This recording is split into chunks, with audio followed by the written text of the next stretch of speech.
오늘은 일반고 출신의 자녀를 서울대 의대에 진학시킨 어머니를 모셨습니다.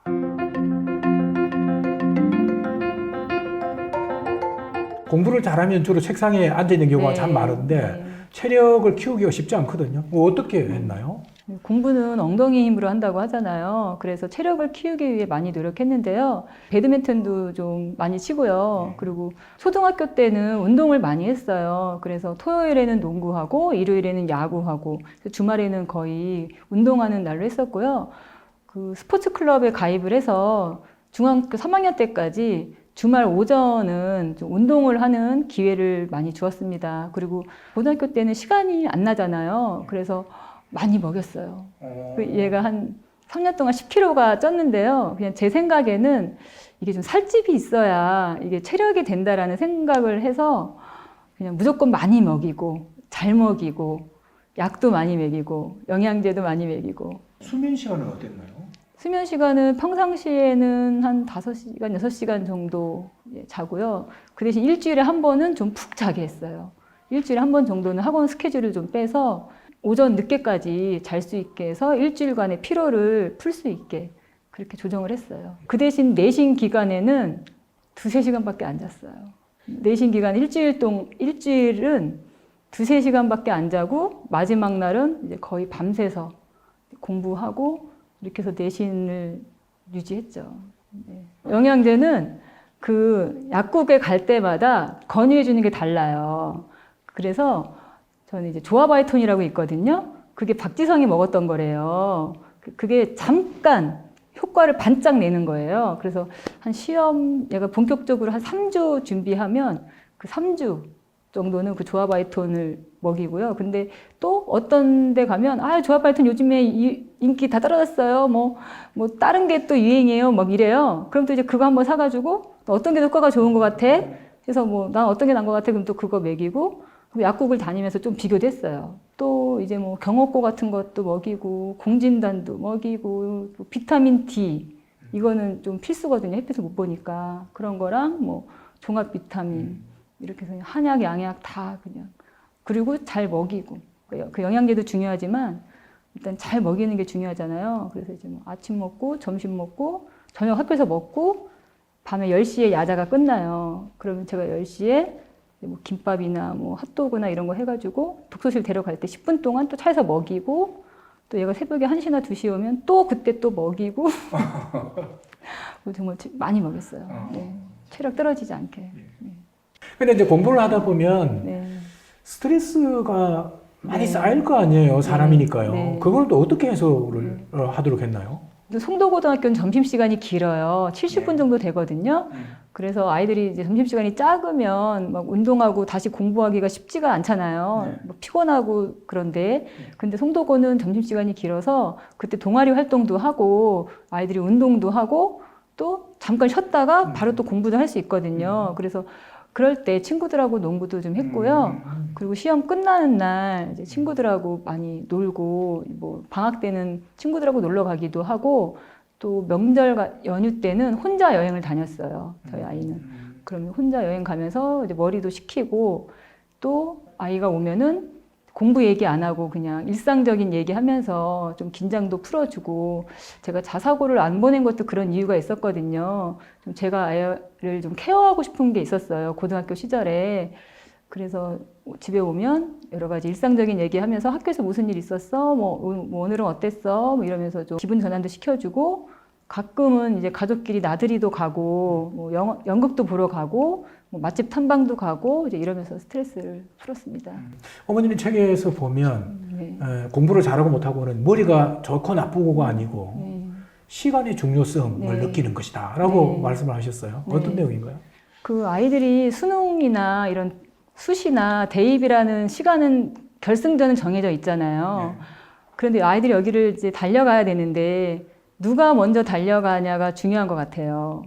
그러면 그 공부하는 양은 정해져 있잖아요. 각 과목별로 너무나 많은 공부하는 양이 정해져 있는데 똑같이 주어진 그 시간을 아껴서 누가 공부를 많이 하느냐에 따라서 결과가 달라지는 것 같아요. 그래서 그 시간의 중요성을 아는 아이들은 게임이나 뭐 SNS나 동영상 이런 걸 잘 안 하더라고요. 아까워요, 그 시간을. 내가 이 시간에 공부를 하면 뭐 얼마나 더 할 수 있는데 하면서 저희 아이도 친구들이 강제로 PC방에 데려가고 했었거든요. 근데 그냥 나오더라고요. 그래서 제가 너는 왜 PC방 안 가니? 이러면 그냥 시간이 아깝다고 이제 그랬었어요. 그래서 시간이 중요한 걸 아는 아이가 그 시간이 얼마나 귀한지 알기 때문에 공부를 하는 것 같다라는 생각이 들었어요. 굉장히 중요한 이야기인 것 같아요. 네. 예. 사회에 나와서도 마찬가지 아니겠습니까? 네. 시간의 중요성을 아는 사람들이 성공할 수 있는 네. 것처럼. 네. 그리고 이제 아무래도 공부를 하다 보면 친구가 중요해요. 네. 어떤 친구를 사귀었고 또 만나고 했나요? 사실 제가 아이에게 뭐 어떤 친구를 사귀어라라고 얘기를 한 적은 없어요. 그냥 학교 다니다 보면 자연스럽게 친구들이 생기잖아요. 그런데 제가 학교에서 담임을 해보면 그 유유상종이라는 말이 맞더라고요. 보면 비슷한 유형끼리 만나게 되는 것 같아요. 그래서 저희 아이랑 비슷한 친구들을 좀 많이 만났고요. 특히 송도고등학교가 공부 잘하는 학생들이 많이 모이는 학교거든요. 그러다 보니까 공부에 관심 있는 아이들이 많아서 친구들하고 뭐 0230 모임 같은 걸 하기도 했어요. 그게 뭐냐면 2시 30분에 카톡방에 내가 지금까지 공부하고 있다는 거를 인증하는 거예요. 새벽 2시 30분에. 네, 예. 그래서 그거를 안 하면 매일 1,000원씩 벌금을 내요. 그걸 모아서 시험 끝난 날 벌금 모은 걸로 먹으러 가고 하기도 했거든요. 9명이 그렇게 했는데 그게 학교 분위기가 공부하는 분위기였기 때문에 자연스럽게 그런 친구들을 만난 것 같아요. 네.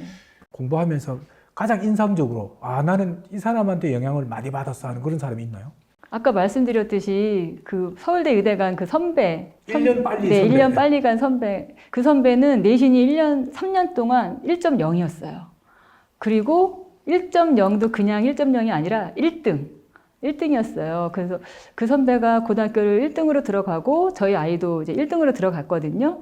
근데 바로 윗선배니까 같이 또 같은 동아리를 했었거든요. 그러면서 같이 1등으로 들어왔는데 자기는 그 선배보다 성적이 안 좋으니까 그 선배를 보면서 그래 송도고 1등이라면 저 정도는 돼야 되는데 그런 자극을 많이 받은 것 같아요. 그리고 결정적으로 그 선배가 서울대 의대를 합격하고 저희는 아무도 정말 갈 줄 몰랐거든요. 인천에서 서울대 의대를 간 적이 없었기 때문에 상상도 못했는데 실제로 그 선배가 가니까 저희 아이도 희망을 갖게 된 거죠.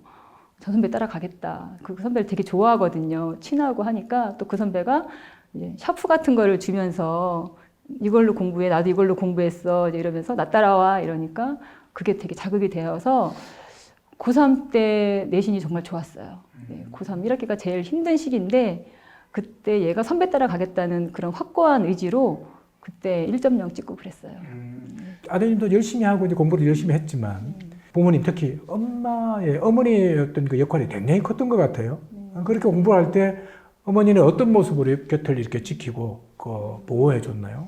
연예인들 보면 매니저가 있잖아요. 연예인 혼자 잘해서 성공하는 건 힘든 것 같아요. 주변에 도와주는 사람들이 있잖아요. 근데 그 매니저는 매니저 역할만 해야지 매니저가 무대에 오를 수는 없는 거잖아요. 그것처럼 공부는 아이가 하는 게 맞지만 그 아이가 공부를 하기 위해서 여러 가지 도와줘야 되는 것들 그걸 제가 약간 매니저 역할을 했던 것 같아요. 좀 뭐 픽업도 해주고 뭐 간식도 챙겨주고 얘가 어떤 부족한 공부가 있어서 엄마 나 이 부분을 좀 더 하고 싶어요 하면 제가 또 이제 여러 군데 수소문해서 선생님 연결도 좀 해주고 또 입시 정보를 제가 공부해서 얘가 직윤을 받을 수 있었어요. 근데 직윤을 포기하고 이제 2등에게 넘겨주고 일반 전형을 썼거든요. 그러면 결정을 할 때도 제가 아이한테 먼저 얘기를 했었죠. 엄마가 설명회 다니고 상담하고 하다 보니까 넌 이게 더 좀 유리한 것 같다. 이렇게 하는 게 어떠냐. 이렇게 조언도 해주고 그런 역할을 했었어요. 네. 근데 잘 받아들이는 아들도 네. 있는가 하면 그걸 이제 거부하는 아들들도 있어요. 네. 근데 잘 받아들이던가요? 그 엄마와의 사이가 그래서 중요하다고 생각을 하는데요. 엄마와의 사이가 안 좋으면 그냥 반대를 위한 반대를 하는 아이들이 있어요. 엄마가 하는 말이 맞는 것 같은데 엄마랑 사이가 안 좋으면 그냥 엄마를 힘들게 하고 싶은 거예요. 그래서 이게 맞는다는 걸 알지만 엄마를 괴롭히기 위해서 거절하고 이런 아이들도 있거든요. 근데 이제 엄마와 사이가 좀 좋고 엄마가 정말 나를 위해서 이렇게 얘기를 한다라고 그런 신뢰가 생기면 좀 수용하는 것 같아요. 네. 그리고 네. 어머니랑 관계가 굉장히 좋았던 것 같아요. 사실 저는 제가 목표를 세우지를 않았거든요. 그냥 뭐 어디 가야 돼, 뭐 의대 가야 돼, 어느 대학 가야 돼, 이렇게 한 번도 얘기한 적이 없었어요. 그냥 너가 이루어 놓은 걸 가지고 잘 가자. 좀 이런 식으로 얘기를 해서 좀 거부감이 없었던 것 같아요.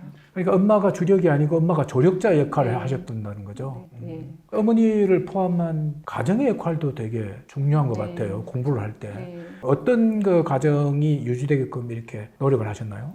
아이가 공부를 하려면 일단 마음이 편안해야 공부에 전념할 수가 있잖아요. 그래서 아이 마음을 편하게 하게 주기 위해서 집안이 좀 편안한 분위기를 만들어야 되겠다라고 생각해서요. 그냥 아이가 집에 오면 무조건 편히 쉴 수 있는 분위기, 그냥 그런 분위기 만들었었고요. 뭐 아이가 집에 있을 때는 부부싸움도 나가서 하고 나가서 하셨네. 네, 이러면서 집에서는 좀 아이가 집안일에 신경 쓰지 않게 그렇게 좀 배려했던 것 같아요. 네, 대단하신 것 같아요. 예. 아무래도 역할이 좀 다를 수가 있을 텐데 네, 아빠는 어떤 역할을 했고 또 엄마는 어떤 역할을 하셨나요? 그러니까 요즘에 아이가 대학에 가기 위해서는 그 아빠의 무관심이 뭐 필요하다라고 하잖아요. 그런데 아빠가 무관심한 거는 별로 안 좋지만 또 아빠가 너무 적극적인 것도 별로 좋지가 않은 것 같아요. 그러니까 엄마는 어쩔 수 없이 아이와 계속 옆에 있다 보니까 잔소리를 하고 큰 소리를 칠 수밖에 없거든요. 그러니까 뭐 잘 이해는 안 되시겠지만 저도 사실 저희 아이가 대학에 가고 나니까 그냥 기특하지 그 전까지는 마음에 안 드는 거 많았어요. 예. 그래서 아이한테 막 소리 지르고 혼내고 그랬었거든요. 그럼 막 애가 좀 울기도 하고 막 그랬는데 그럴 때 아빠가 같이 혼내면 아이는 정말 마음 둘 곳이 없잖아요. 그래서 저희는 이제 제가 막 아이를 막 따다다다 그러면 이제 아빠가 애를 조용히 데리고 나가서 이제 뭐 농구도 하고 뭐 아이스크림도 먹고 이러면서 좀 달래주는 역할을 좀 했었어요. 그래서 집에서 엄마는 좀 악역을 맡고 아빠는 약간 그걸 풀어주는 그런 역할을 하는 게 좋은 것 같아요. 어떤 경우가 마음에 안 들던가요? 그러니까 뭐 저도 이제 그 선배 내신을 보니까 부럽잖아요. 근데 얘가 좀 이렇게 2등급이 나오고 이러면 왜 공부를 더 안 했냐 뭐 이런 말을 할 때도 있었고 야간 자율학습 같은 거 뭐 안 하겠다 그러면 근데 그게 지역균형 갈 때 점수가 있었거든요. 그러면 이제 그런 거 왜 안 하려 그러냐 너 직윤 안 받을 거냐 뭐 이러기도 하고 이제 그런 것들로 이제 좀 제가 뭐라고 잔소리를 많이 했죠. 그런 다툼이 있을 때는 이제 대화로서 풀었나요? 대화할 때도 있고 그래도 말 안 들으면 제가 이제 뭐 혼내기도 하고 소리도 지르고 학교 선생님 가서 찾아가서 이제 고3 때는 담임선생님 찾아가서 상담하고 또 학년 부장님도 만나 뵙고 이제 이러면서 해결을 했었죠. 학교 도움 많이 받았습니다. 예, 어떻게 보면 자녀 이제 입시를 위해서 엄마의 시간들을 거의 뭐 거기에 올인했다는 그런 느낌이 들어요. 네. 근데 개인의 어떤 시간이나 이런 부분은 없을 텐데 그런 데 대한 후회나 이런 건 없나요? 사실 제가 이제 직장에 있다 보니까 가정에서 살림하면서 애 뒷바라지 하는 엄마들이 되게 부러웠어요. 제가 직업을 가지고 있어서 어쩔 수 없지만 그 외의 시간에는 좀 아이를 위해서 써야 되겠다라는 생각을 했었고요. 그리고 제가 이렇게 학교에서나 이렇게 보면 또 엄마의 손길이 닿는 아이들이 또 바르게 또 이제 공부 같은 것도 좀 엄마가 신경 쓰는 애들이 좀 잘 되는 경우를 많이 봤어요. 그래서 내가 승진하거나 뭐 내가 취미생활 하거나 이런 걸 한다고 집을 많이 비우거나 아이를 좀 소홀히 하면 나중에 좀 후회가 될 것 같았어요. 내가 그때 얘한테 좀 잘해줬으면 얘가 좀 좋은 대학 갔을까? 뭐 약간 이런 후회 아니면 그 아이가 날 원망하면 어떡하지? 엄마는 왜 나를 더 케어하지 않았어? 이렇게 원망을 할 수도 있을 것 같아서 과연 나는 어떤 게 행복할까? 승진의 고민도 약간 있긴 했었지만 그냥 아이를 위해서 얘가 어디를 가든 지금은 뭐 결과가 좋게 나왔지만 저는 사실 뭐 다른 어떤 대학을 가더라도 난 최선을 다했다. 난 너한테 미안하지 않다. 그런 엄마가 좀 되고 싶었던 것 같아요. 자식은 부모의 등을 보고 자란다. 아, 네. 그 이야기하고 그 일맥상통한 이야기인가요? 네, 약간 그런 것 같아요. 저희가 저녁 먹고 항상 공부를 했다고 했었잖아요. 그때 아빠가 장학사 시험 공부하느라고 집에서 공부하는 모습을 좀 많이 보여줬었고요. 그리고 저도 이제 외부 활동을 잘 안 하고 하니까 집에서 아이와 함께 저는 제가 다 가르쳤거든요, 사실은. 뭐 학원을 다니긴 했지만 초등학교 한 4학년 때까지는 다 제가 계획해서 책 읽히고 영어 동화나 뭐 이런 리딩 이런 것도 같이 하고 이제 수학 문제도 저랑 같이 풀고 교구도 같이 하고 이렇게 많이 했었거든요. 그래서 그런 약간 시간 투자한 게 효과를 봤던 것 같아요. 네. 자녀분 그 대학 입시 준비를 하면서 엄마들하고도 좋은 관계를 유지하셨다고 해요. 네. 예. 저는 지금 초등학교 엄마들 모임하고 고등학교 엄마들 모임도 아직까지 지금 하고 있는데요.